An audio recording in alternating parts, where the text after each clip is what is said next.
సరూర్ నగర్ వద్ద వరద పరిస్థితిని మా ప్రతినిధి రమ్య ప్రత్యక్ష ప్రసారం ద్వారా అందిస్తారు.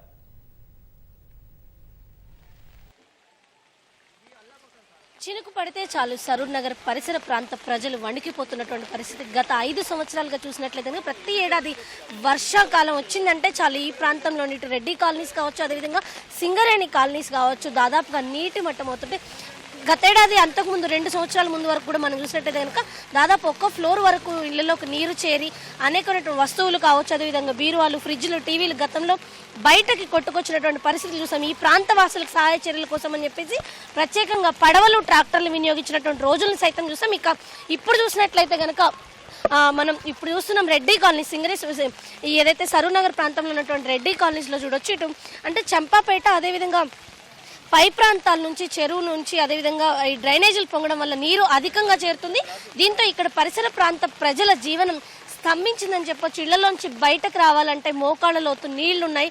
వాహనదారులు సైతం తీవ్ర ఇబ్బందులు ఎదుర్కొన్నటువంటి పరిస్థితి కనిపిస్తుంది. అయితే ఈ కాలనీ వాసులు కేవలం ఇప్పుడనే కాదు, ప్రతిసారి ఇలాంటి ఇబ్బందులతోనే సతమతం అవుతున్నటువంటి పరిస్థితి. అనేక మార్లు దీనికి సంబంధించి ప్రభుత్వాలకు నివేదించినప్పటికీ కూడా ఎలాంటి పరిష్కారం లేనని కూడా స్థానికులు చెప్తున్నారు. అయితే ప్రస్తుతం కొంతమంది స్థానికులు మనతో ఉన్నారు, వారిని అడుగుదాం. మీరు ఎంత కాలం నుంచి ఇక్కడ ఉంటున్నారండి? ఇక్కడ చూస్తే ప్రతిసారి కూడా ఇలాంటి పరిస్థితి ఉంటుంది, ఎందుకని అంటారు? మేము గత 6 సంవత్సరాలుగా ఇదే కాలనీలో ఉంటున్నాము. మాకేదో నియర్లీ ఆఫ్ ద రోడ్, కానీ ఒక చినుకు పడితే ఇదే వర్షపాతం, పిల్లలు పెద్దలు ఎవరు బయటికి రాకుండా చాలా ఇబ్బందికరం. కూరగాయలు తీసుకోవాలన్నా, ఏది తీసుకోవాలన్నా, ఇలా ఆదివారం ఫెస్టివల్ చాలా ముఖాల లోతు నీళ్ళు వస్తున్నాయి. ముందర ఎన్నోసార్లు వెహికల్స్ కూడా కొట్టుకోపోవడం జరిగింది.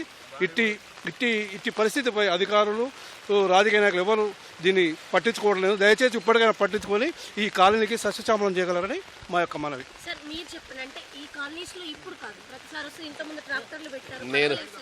నేను గత 30 సంవత్సరాల నుంచి ఇక్కడే ఉంటున్నామమ్మా.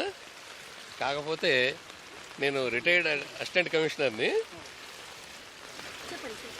ఈ పరిస్థితి మాత్రం వర్షం వచ్చినప్పుడల్లా ప్రతిసారి కూడా మాకు ఇది అనుభవం అవుతుంది. కాకపోతే పెద్ద ప్రమాదాలు మాత్రం ఎప్పుడు జరగలేదు కాబట్టి దాన్ని పట్టించుకోవట్లేదు అని అనుకుంటున్నాను నేను. కానీ జాగ్రత్తగానే మిగతా ఇక్కడ ఉన్న వాళ్ళందరూ అప్రమత్తంగా ఉండి ఎవరికి కూడా ఏమి ఇబ్బంది లేకుండా చూడటం జరుగుతుంది. కానీ ఇది మాత్రం సమస్య, పెద్ద సమస్య. కానీ దీన్ని మరి ఇంకా హైట్ లేపి కొంచెం దీనికి వాటర్ కిందికి పోవడానికి దాని మార్గం చూస్తే తప్ప దాన్ని మరి చాలామందికి మనం సమస్యలు చెప్తూనే ఉన్నాం ప్రతిసారి కూడా. కానీ దీన్ని మాత్రం మనకు ఇది అప్డేట్ అవ్వట్లేదు. ఇక్కడ కాలనీలో మనం చూసినట్టయితే కనుక దాదాపు మోకాళ్ళ లోతు వరకు కూడా నీళ్ళు వచ్చిన పరిస్థితిని చూడొచ్చు. ఇళ్ల నుంచి బయటకి రావాలంటే తీవ్ర ఇబ్బంది పడాల్సిన పరిస్థితి. ఎక్కడ గోతులు ఉన్నాయో, ఎక్కడ డ్రైనేజ్ ఉందో కూడా అర్థం కాని పరిస్థితి మనం చూస్తున్నాం. వాహనాలు దాదాపుగా సగం మునిగినటువంటి పరిస్థితుల్లో ఈ నీళ్లలోనే ప్రయాణించాల్సిన దుస్థితి. అయితే కేవలం నీళ్లు, సాధారణ నీళ్లు అంటే చెరువుల పైనుంచి వచ్చే నీళ్లు, వర్షం నీరు మాత్రమే కాకుండా డ్రైనేజీలు పొంగడంతో పరిసర ప్రాంతాల్లో తీవ్రమైన దుర్గంధం సైతం వస్తున్నటువంటి పరిస్థితి. దీంతో స్థానికులు ఎంతగానో ఇబ్బంది పడుతున్నారు.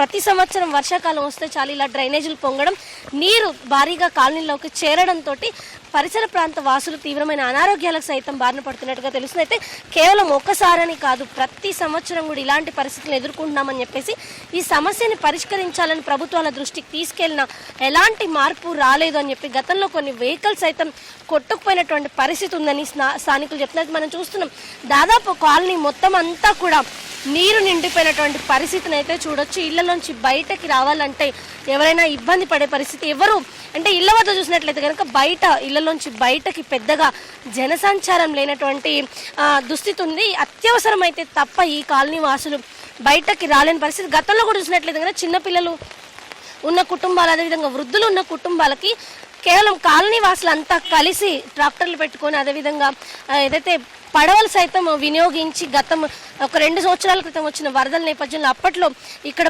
స్థానికులే సహాయం చేసుకుంటూ మంచినీరు, అదేవిధంగా పాల ప్యాకెట్లు, ఆహార పదార్థాలను సైతం సరఫరా చేసినటువంటి దుస్థితి ఉంది. అయితే ప్రతి సంవత్సరం ఇలాంటి పరిస్థితి ఉన్నప్పటికీ కూడా ప్రభుత్వాలలో ఎలాంటి మార్పు రాలేదు అని చెప్పేసి తమకి ఈ స్థానికంగా ఈ ఇబ్బంది లేకుండా వాహనాలు భారీగా అంటే ఏదైతే దాదాపు వాహనాలు సగం మునిగిపోయేంత వరకు వాటర్ వస్తున్నాయని చెప్పేసి, నీటి ప్రవాహం కిందకు వెళ్తుందని చెప్పి ప్రతిసారి ఇలాంటి ఇబ్బందికర పరిస్థితుల్లోనే తాము నివసిస్తున్నప్పటికీ కూడా ఈ సమస్యకి పరిష్కారం అయితే రావడం లేదు అని స్థానికులు ఆరోపిస్తున్నారు. అయితే మనం చూడొచ్చు ఇక్కడ నుంచి కాలువ కిందకి నీళ్లు డ్రైనేజ్ లోపలికి వెళ్తున్నటువంటి కాలువలోకి భారీగా నీరు వెళ్తున్నటువంటి దృశ్యాలను కూడా మనం స్థానికులు చూపిస్తున్నారు. ఇక్కడ వాటర్ కిందకి వెళ్ళిపోతుంది అని చెప్పేసి పరిసర ప్రాంతంలో తీవ్ర ఇబ్బంది ఉంది అని చెప్పి కూడా చెప్తున్నారు. అయితే ఇంటి నుంచి బయటకు రావాలంటే చాలా ఇబ్బంది పడాల్సిన పరిస్థితులు అన్నట్టుగా కూడా తెలుస్తుంది. అయితే హైదరాబాద్ వ్యాప్తంగా కూడా దాదాపు నిన్న ఉదయం నుంచి వర్షం ఎడతెరిపి లేక కురుస్తుంది. మరో 24 గంటల పాటు ఇదే పరిస్థితి కొనసాగే అవకాశం ఉందంటూ అటు వాతావరణ శాఖ సైతం చెప్తుంది. ఈ నేపథ్యంలోనే నీట మునిగినటువంటి కాలనీలు ఏవైతున్నాయో అక్కడ జిహెచ్ఎంసీ తక్షణం చర్యలు చేపట్టాలి అని చెప్పేసి స్థానికులు కోరుతున్నారు. అదేవిధంగా ఎన్డీఆర్ఎఫ్ సిబ్బంది సైతం ఈ నీటిని ఎప్పటికప్పుడు దిగువ ప్రాంతాలకు పంపించి కాలనీలో నీరు నిలవకుండా చేయాలి అని చెప్పేసి కూడా స్థానికులు కోరుతున్నారు.